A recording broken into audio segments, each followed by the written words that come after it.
Go! Alright, second round of 4 packs. Round two. Saint opened a very nice levels of enlightenment. I opened not so great. Just a Marvel Sacred Art. Yeah, so Yuanji's winning. Alright. Next 4 packs. Let's see what we can get. We're looking for, I think, a legendary. Yep. Or foil majestic would be pretty cool. So we got 2 rares. And a foil common. 2 rares and common. There you go.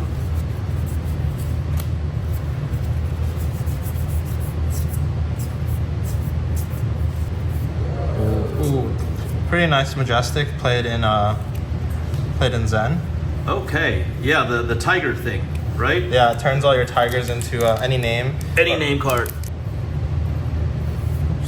Kind of spoil ourselves. We got a foil rare. Spectral manifestations. Ooh, we got another majestic. Oh god. This is also, I think, played in Enigma quite a bit. Okay. All right, last pack. The rage one?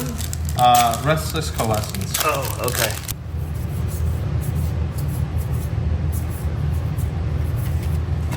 All right, we got 2 rares. Foil M. Well, that's an expansion prismatic and what? Damn it! And expansion M. I think this card is also quite. I don't know how expensive it is. Visit the Goldman Estate. Yeah, really good for Victor. Okay. So was that it? God damn. He got Same. 3 majestics. I'm just getting pounded here. Ready? You're up. Yeah. Yep. Let's switch. Let's switch. I just gotta say, this is the Enigma specialization. So these are short printed and more rare, correct? Yeah. Yeah, so that's great. And on your second go around, you pulled the prismatic ley line, I think this is called. Yeah. So, wow, just value. I have to contend with that. Man, let me start at least. Let's go. Let's see what Saint gets on this go around. On this go around, I get 2 rares and a common. You know, just regular, boring mortal packs, that's all. Nothing god tier like what he did. No, I believe the Traverse is here. Traverse can't win, right? I think it can. Oh, okay. New. Yeah, adult Something name. adult new. Doesn't beat that, but still cool to get a majestic.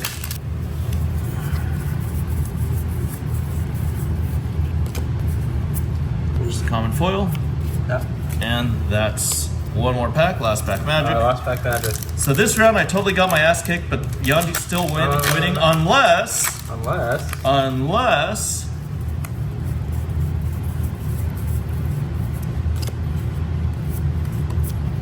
that was not it. That was not it. I was not that guy. Who's keeping track? We are of yours, and that's 4 majestics, 1 majestic foil, and the Marvel. So yeah, that's 6 majestics total. What's left in these last 4 packs? Find out in a minute.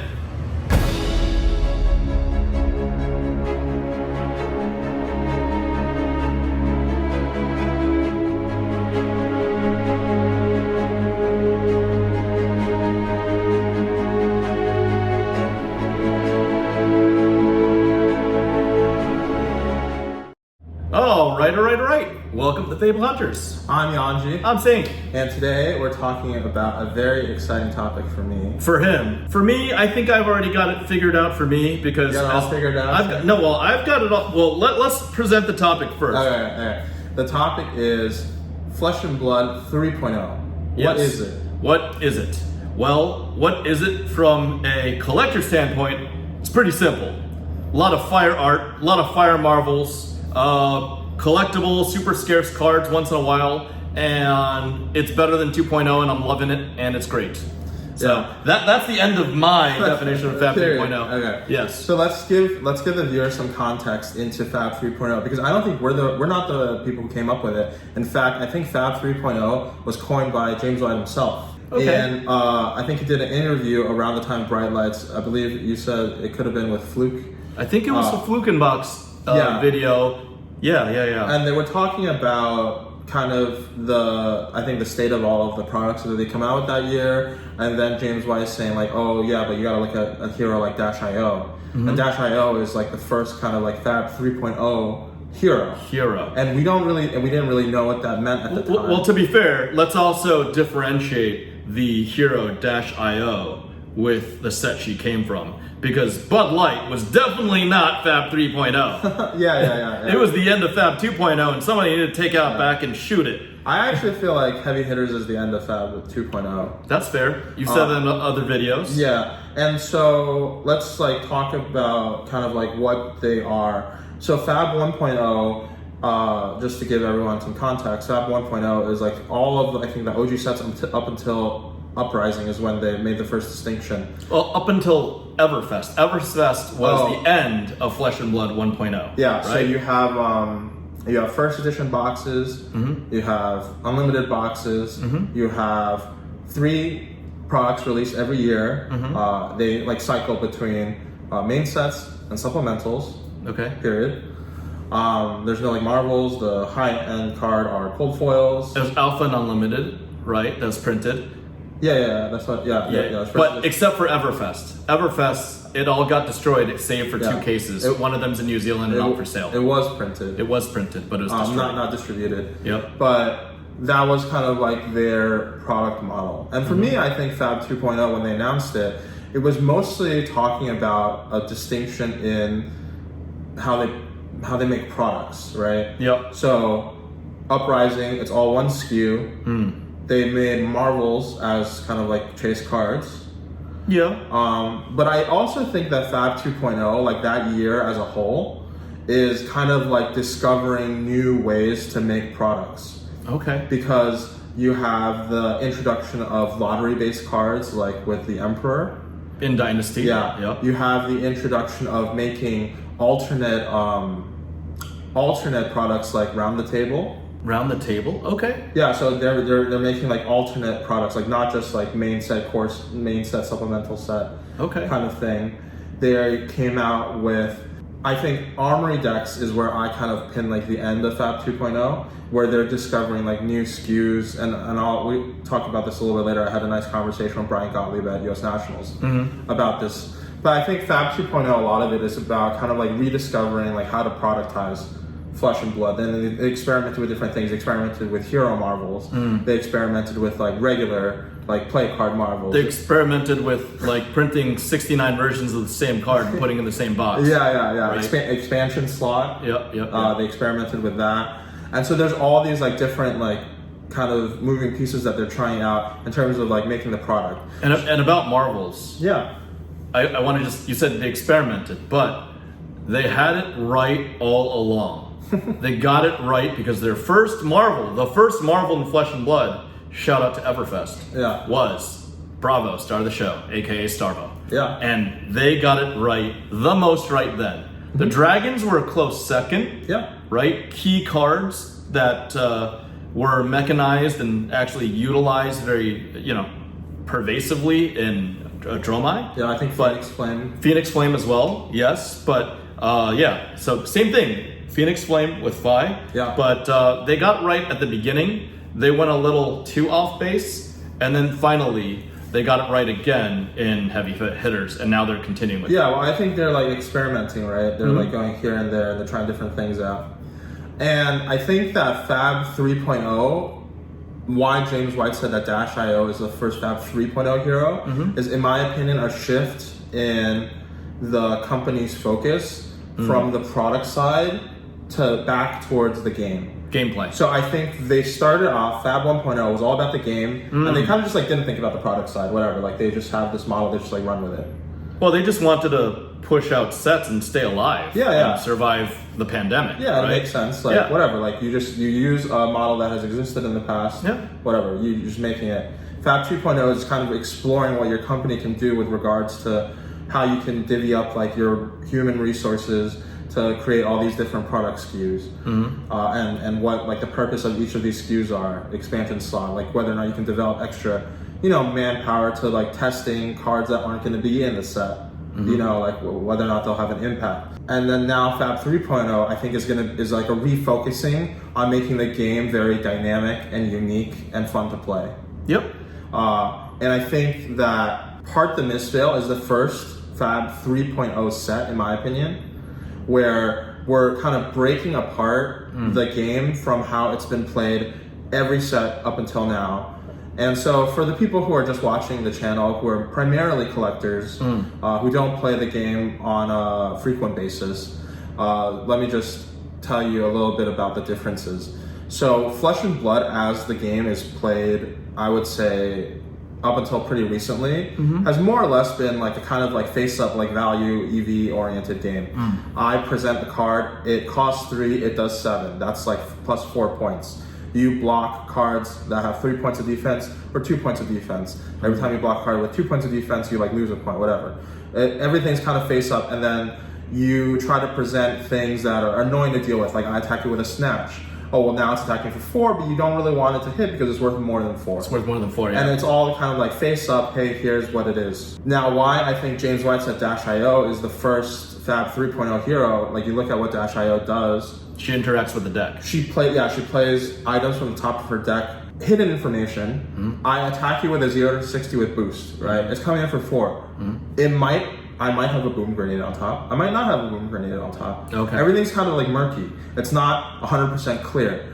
I have these synergies in my deck that let me play extremely above rate when everything lines up well and when all my cards work together in unison. But when my cards don't work together in unison, you know, it's like it's kind of whatever. So I have suboptimal. Yeah, right? So I have to craft my deck in a more like cohesive way. I can't just like, I'll give you an example of kind of the opposite. So like Briar, when Tales of Briar first came out, just jam every single good generic attack in there. That's the deck. All my 0 costs, right? Cheerios. Yeah, I play Snatch, maybe I play Command and Conquer, I play whatever. Dr. Tariq Patel, shout out to Tarek for taking it down and inventing the deck. But yeah, Ball Lightning, Belittle, whatever. Like all these things, like whatever, they're in the deck. I would say Belittle is actually more of like a Fab 3.0 type of design. Yeah, a little bit. But like yeah, but it's like I'm still operating within the relatively like small box of how the game is designed. Yep. And then I think Fab 3.0 is like pushing those boundaries. So now we have these characters with chi.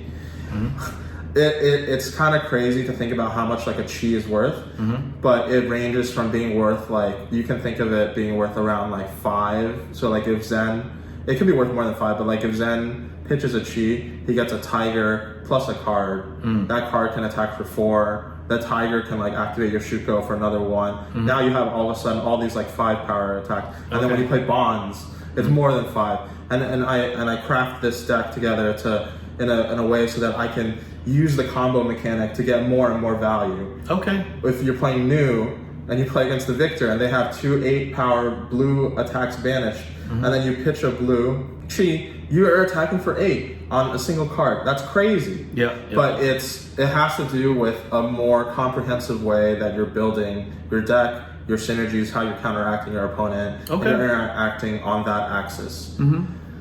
And so I think overall, and I hope that Rosetta, at least from the cards that we've seen so far, also seem to be pointing in that direction.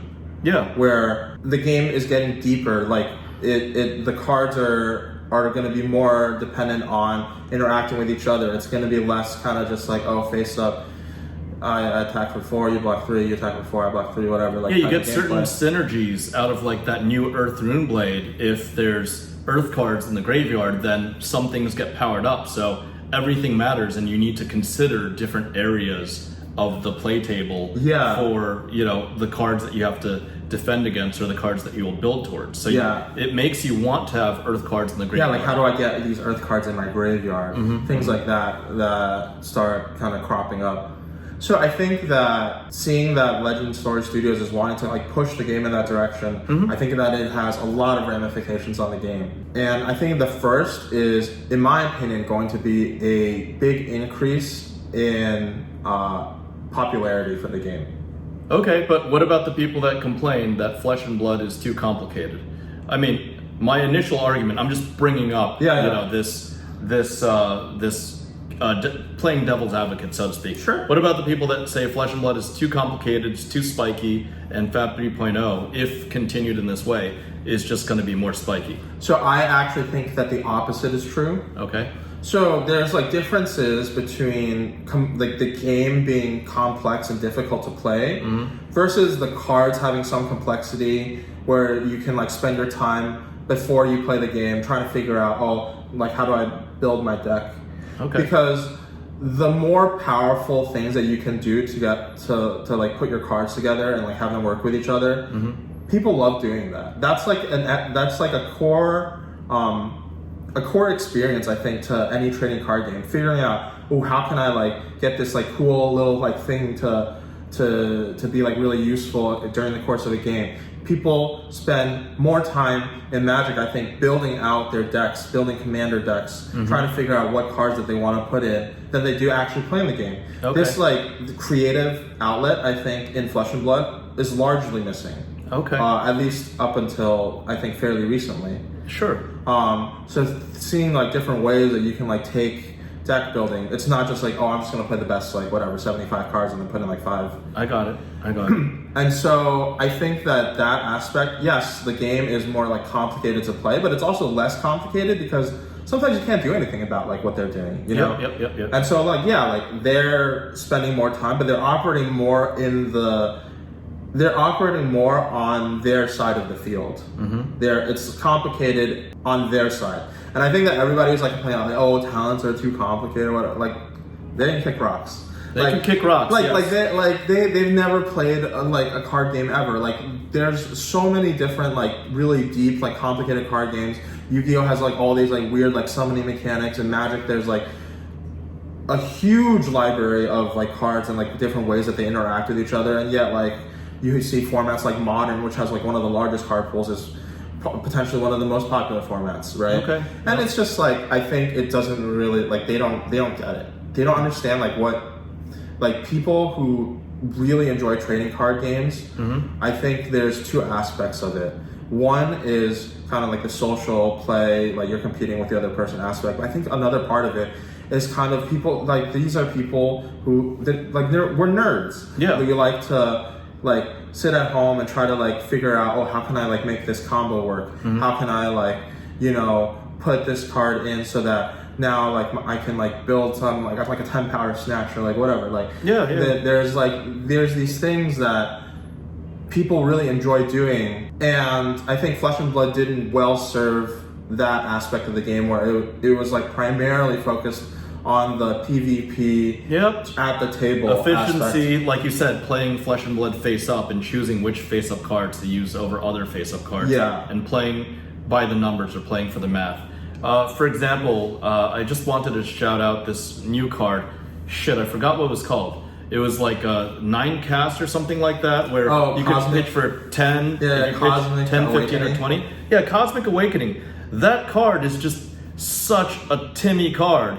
Or is it a Johnny card? But it's such a non-spiky card. Cool. It's super cool to do, and it is, has a niche application, and I believe it blocks for 3 and it pitches blue. Yeah. So, it is really cool, and you want to like win a game with it, but at the same time, there's a spot for it. There might be a 1 per deck spot for it too. At the end of the game, after you've had all your cheese and you draw up and you're looking at, maybe you've got it in your arsenal for the last 2 turns and you play whatever and you got like 2 or 3 cheese, you're like, Yahtzee, let's do this. Let's, pitch 3 cheese and hit for 20 when I'm really, really stalemated in a game. Yeah, I think it's like the new last ditch effort also kind of like played into this, where people are like, oh, how can I like manufacture the game state so that the game I can go like last ditch effort when I have no cards in my deck. Well, this is like a more practical way to go about it, right? It is. So it's like, okay, I'm gonna hit my pitch stack. I've been making chi. These chi don't block, so they're never gonna hit the graveyard. So I'm gonna have them in my deck.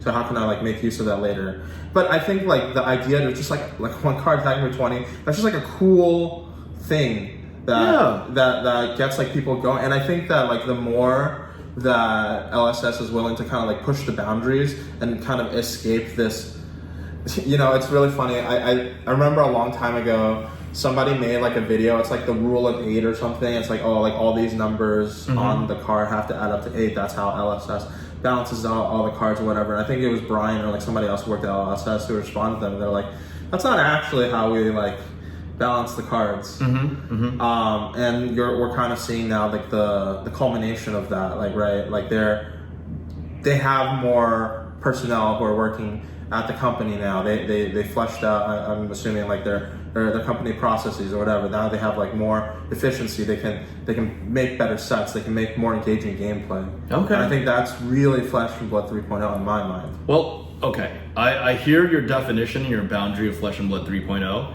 But for me and a couple other content creators, I think Sloop Dupe is there. I think Stackswell said it, and I think even Fluke himself said it, that, you know, Flesh and Blood 3.0 are heavy hitters felt like the beginning of Flesh and Blood 3.0 to them.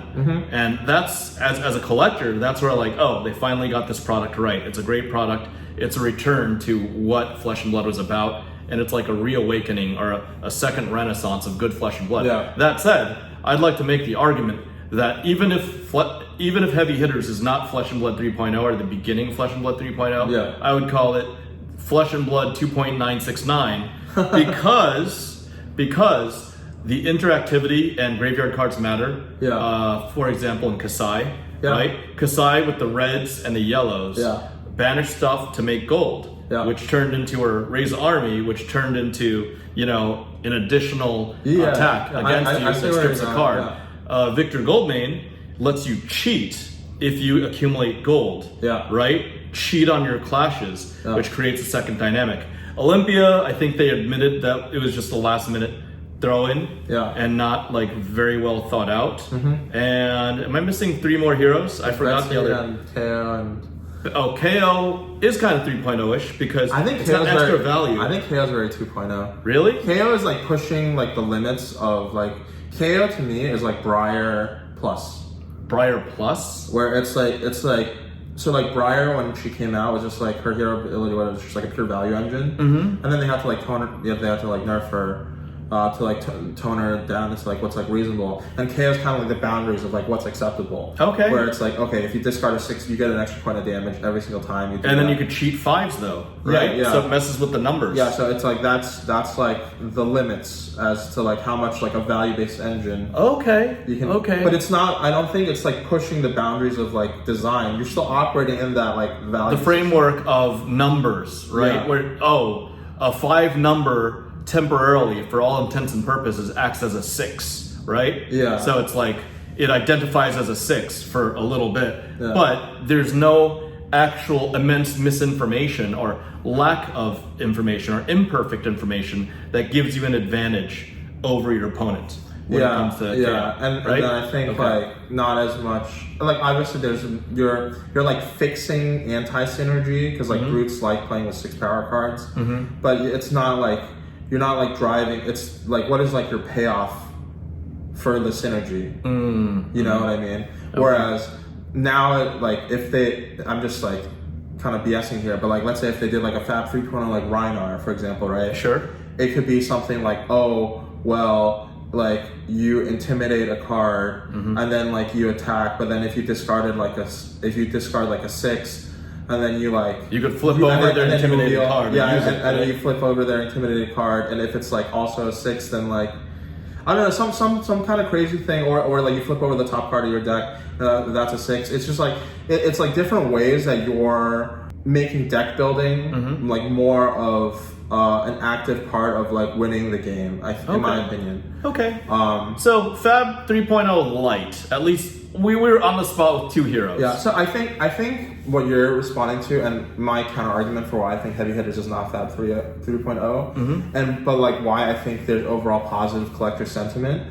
I think you wanted to make the distinction between like what you perceive to be like bad sets in Fab 2.0 with what you perceive to be a good set in Heavy Hitters in terms of the collectability. I think Heavy Hitters is just them kind of perfecting what a base set should mean in terms of like how they develop the product. So it's well thought out marvels for collectability, a really good expansion slot. So I think that the Bright Lights expansion slot is kind of like it's hokey, right? But the Heavy Hitters expansion slot I thought was very well made in terms of coming out with interesting cards for all the heroes that it served. And then I think that it had good marvels, it had nice legendaries, it had interesting heroes to play, but it is still contained within the framework of it is a main set, and this is like the boundaries. And there's nothing dynamic about it. They were talentless, right? Yeah. They just many of them happen to interact with gold, and the brutes were doing their own thing, right? There's a gold, and then the brutes were doing their own thing. Yeah. And that's really what it was. Yeah, and then so I would also make the argument that like I think why they pushed a lot of like no talent sets, like outsiders, heavy hitters, why they made all of these sets no talents is because I think they had to spend a lot of time internally in like redefining like what makes talent special. Okay. Because I also think that in Fab 1.0 and also like in Uprising, I think the talents don't feel special. Okay. Like they're still operating within the realm of like the normal framework of how the game is played. Okay. So what do you mean, or how would you make talent special?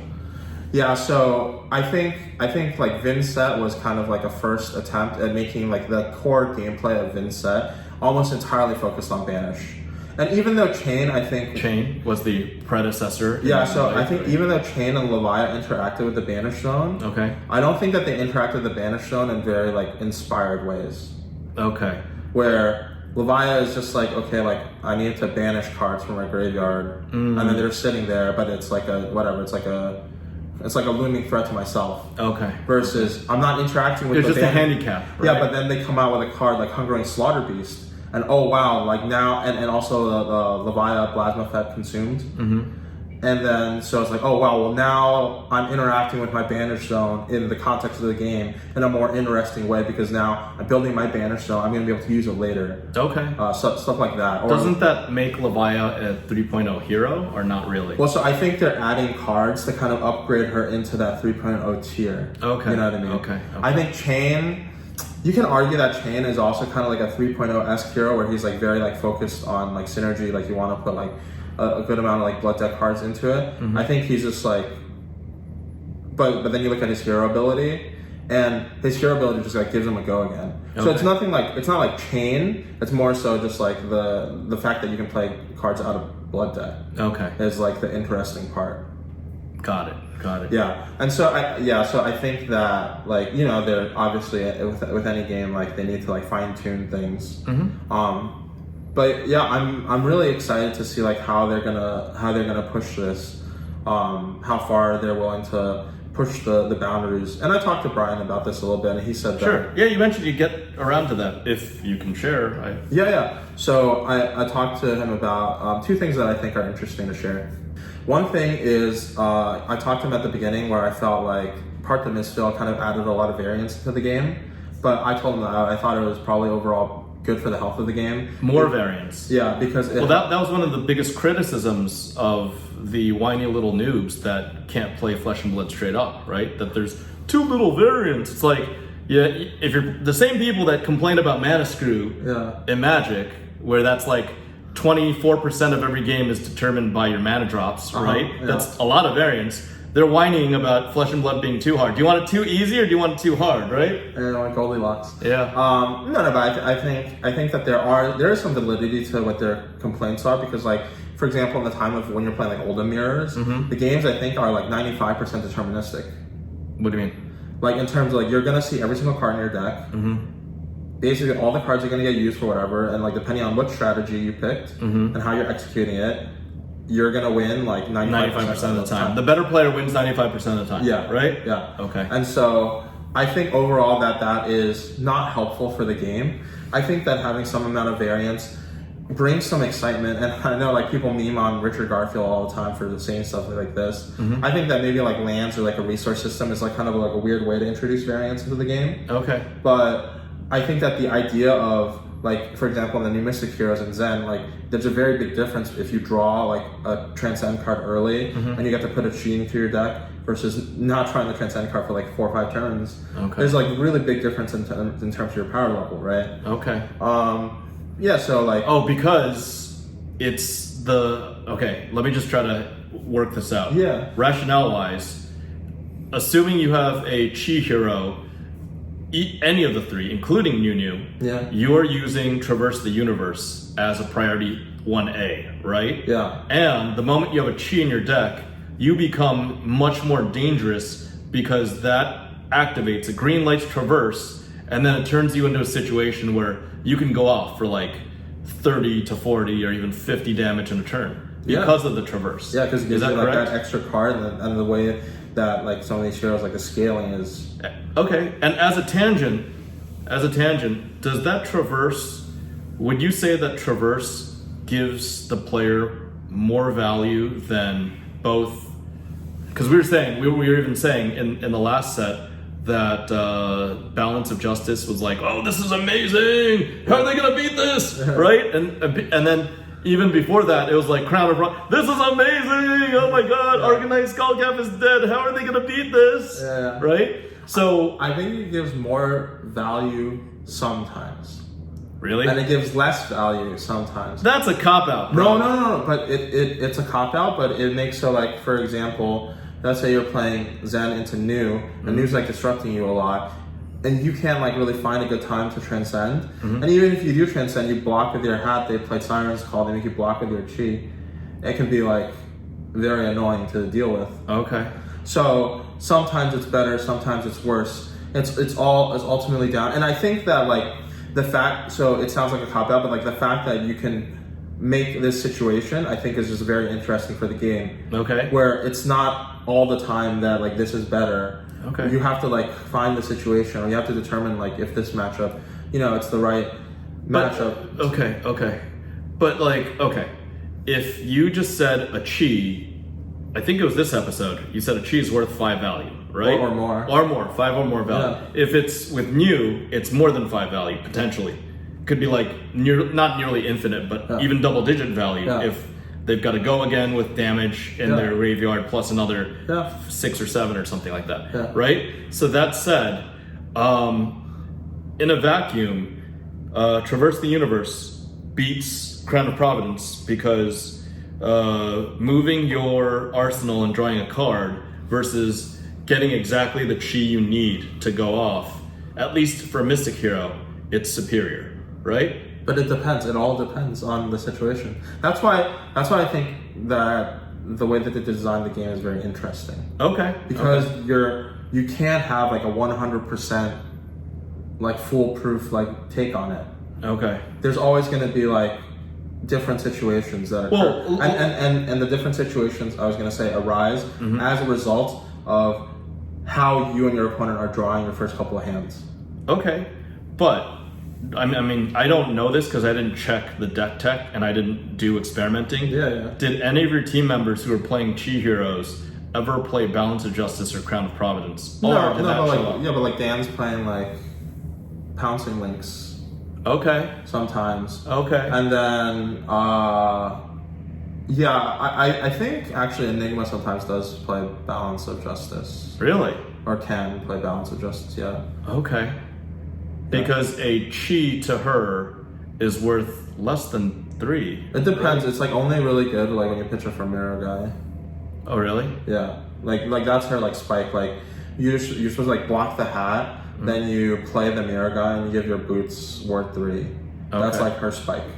Oh, okay. No, but what I'm saying, but like so basically like it's very contextual, right? And so yes. Like there can be, I think, instances where Crown of Providence can be better. If your opponent is always like attacking your arsenal, then Crown of Providence can be like more valuable. So I think this is like a tangent, but I think the discussion that we're having, the reason why it's important is because we're talking about kind of like directions that they're taking their design. The fact that we can like have this discussion, this is like the interesting part of trading card games for a lot of people. It is. You go on like a forums, you like ask your buddies. You go to your store and you ask like the people you're playing with, oh, like should I put this card in my deck? Yeah. Should I put that card in my deck? Oh, when is this card better? When is that card better? Oh, how can I like this is like actually I think the fun part of trading card games for I want to say at least like 60 to 70% of the population. And I think that they're jumping deeper into it. The other thing that I talked with Brian about that I think is also kind of interesting as it relates to I think like future productization for Flesh and Blood has to do with their openness to making alternate product SKUs apart from the base core sets. So I think they're still dedicated to making 3 like draftable sets every year. That's not really changing, but that's kind of like a Fab 2.0 product. Sure. But now they have the ability to, or that's like a Fab 1.0 product essentially. Yeah. But then they have the ability now, they make like armory decks, first strike, things like round the table.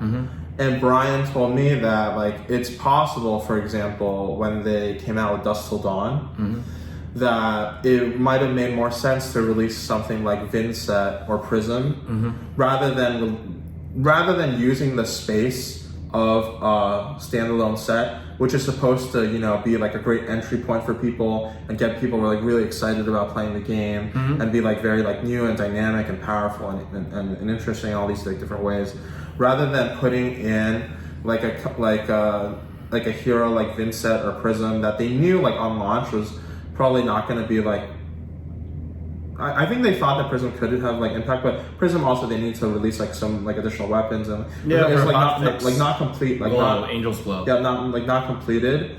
Maybe it would have been better to like push like existing like light and shadow designs more, and then to release something like Prism or Vinset in like an armory deck. So like you don't have to release like a fully fleshed out like hero like concept in an armory deck. You have like like a couple of Majestics that they come out with, a couple of key equipment pieces, and the hero, and some like, you know, common rare level synergy pieces. And I think that is like such an interesting thing. You know, we talked about how the news of Rosetta coming out has kind of revitalized, I think, interest in both Tales of Aria sealed product as well as a lot of singles from Tales of Aria, right? Well, I wanted to specifically say that it revitalized 2 elements from Tales of Aria, Earth and Lightning. And figured out there's an unplayable element, and happens to be that the most colorful and interesting Rainbow Foil card of that set is that element of ice. So if there's a time to buy, it's when nobody's looking at that asset. So yeah. Well, so I'm just saying, so like, you know, that's like the effect that when you release a new set, it has like such a far-reaching impact on both like the secondary market as well as, you know, the interest in like previous sets. They have the ability, or like they have the structure, I think, within their development process now to make products like they can make like so they can make like adult heroes now, right? That they can like print a pre-constructed deck for an adult hero, and they have like however many like different like unique cards that they print. They're coming back with Bolton soon, right? I think Bolton is already out. I think the next one that's going to come out is Azalea. So Wait, Bolton is out? I believe so. It's released? Yeah. Okay. And they are and they've already set the precedent where they're like designing, you know, majestic level equipment for these heroes. And they've designed like new like Majestics that you can play, and and then you put in like a bunch of like whatever, like they did like reprints, but it could just be like new versions of like commons or whatever that they print. Okay. So the idea, like, okay, yeah, like ice, like you said, ice isn't in the thing, right? But like, what if they print like in the next like couple months, like an armory deck, I don't know, some like ice wizard or some ice rune blade. Yeah. Or they can do in not even related to elemental, right? What if they print like a draconic guardian, a draconic warrior? Okay. Whatever, you know what I mean? Like in a pre-constructed deck. I think as a whole, they've come up with a lot of new ways on the product side in the course of doing Fab 2.0 to kind of revitalize interest, I think, in previous products. Okay. And I think that for me is like my second point on how I think Fab 3.0 can be really interesting for not only people who are playing the game like more frequently, but I think also for people who are collecting Flesh and Blood. Yeah, well, because like you build up your collection, you collect, you know, cards from older sets. Some of the heroes that play these cards rotate out. You don't really want to play Living Legend, like whatever. You're just sitting on all these cards. But I think the ability for the game studio to come out with things at a faster pace, I think, to revitalize. Well, they already said that they spent the first 7 years of Flesh and Blood, many years back, or they spent the prior to 2019 multiple years to design the first 7 years of their vision for Flesh and Blood. And now in 2024, we're only seeing year 5 of their vision. They have far from exhausted all of their ideas. And we're already revisiting how many worlds? We revisited Monarch, or we revisited Solana and the monastery, right? Yeah. We are Arena's another place. We are revisiting Aria, right? Yeah, I think Arena is in the pits. It's in the pits? Yeah, but there hasn't been like a But the pits was Outsiders, right? Or, no, sorry, Arena's Savage Lands. Savage Lands? Okay. We don't have a Savage Lands set yet, so Yeah. it's the first iteration. But I'm just saying that we're already revisiting, and it's already said that there's the Monarch trilogy, so everybody knows that Monarch, as well as Dusk Till Dawn, those light and shadow cards will get mixed in and hopefully more interactive. Maybe they'll create talented Fab 3.0 heroes in either light or shadow. Yeah, or right? like ways to upgrade like existing Fab light and shadow designs and bring them more into like a 3.0 space. Absolutely. And for the collectors, the ones that have been sleeping on the cards, or the one that have abandoned the card saying Monarch Unlimited is going to be $20 a box forever, and it was roughly $20 to $25 a box Monarch Unlimited for a really long time. Yeah. If you've been sleeping on that, then you're not gonna pay attention now, you're gonna miss out. Just like nobody was paying attention to Tales of Aria.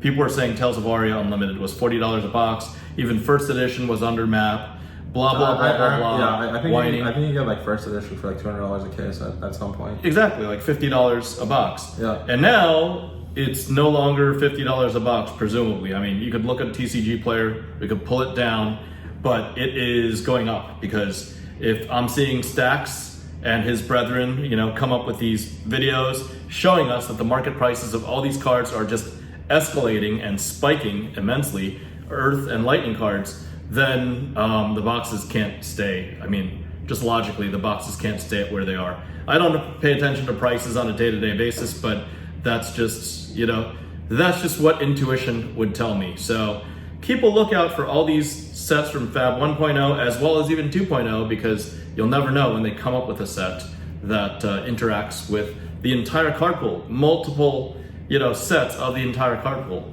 Yeah, and then I think the last point that I wanted to make about how it all like culminates together. I think that the biggest thing that's going to be beneficial for both players and collectors alike is more and more people, I think, getting into Flesh and Blood. If I'm right, and these designs are going to get more and more people to try the game out, maybe some people who didn't like how the original game, I've gotten a lot of complaint from too people vanilla, too spiky, too vanilla, too boring, too down to one life all the time. Yeah. Okay. Hopefully this revitalizes some interest and gets like a lot more people to be excited about playing Flesh and Blood again. Okay. That's good news for everybody. And I think that's going to be good for everyone. Well, I've always been a big believer that they've got the right vision. I believe in the people inside that building of Carlton Gore Road in Auckland, New Zealand. I've seen them. I've seen the smiles on their faces. I've had, lunch and dinner and been to events and traveled with them. And they're really, really intelligent. They're really, really bought in and dedicated. And you don't have a team like this in nearly any other mainstream trading card game. Everything is just, how many Pikachus are we going to sell? Or how many serialized foils are we going to dupe these idiots with so that they can give us their paychecks? Whereas Legend Story Studios wants to come up with a solid product, a fun product, a collectible product, a product that they're proud to release and they're proud to serve their audience and their player base with. And we, the true, enthusiasts, are just glad to gobble up, open up box after box, and really enjoy the workmanship packed within each product.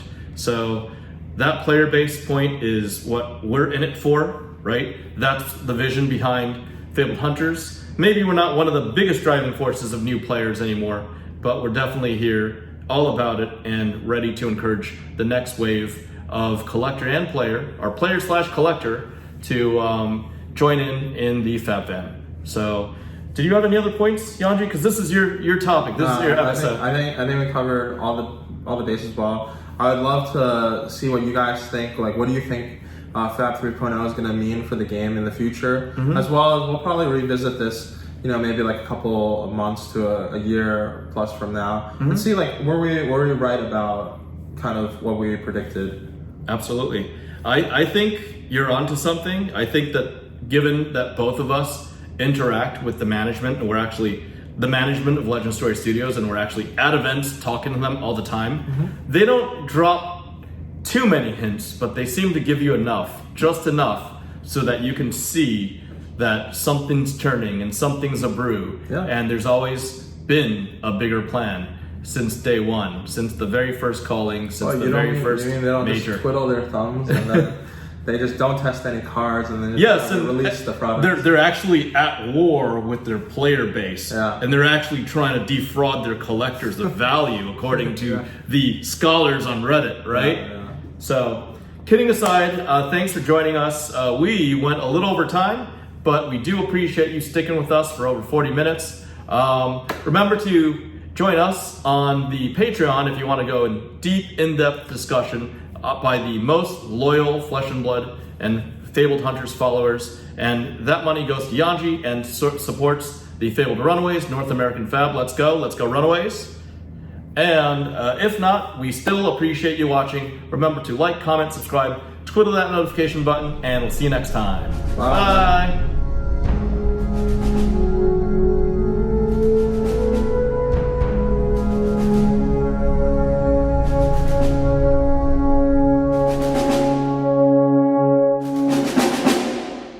All right, last go around. We're kind of drawing thin, I think, on things that we could still open. We've opened, I think, quite a lot of the Majestics already. Yeah, we have 6 M's, 1 foiled M. But we're still looking for, I think, we could get cold foil. a cold foil or a legendary. Legendary. We don't need any more rainbow foil rares, although we're probably going to get 1 or 2.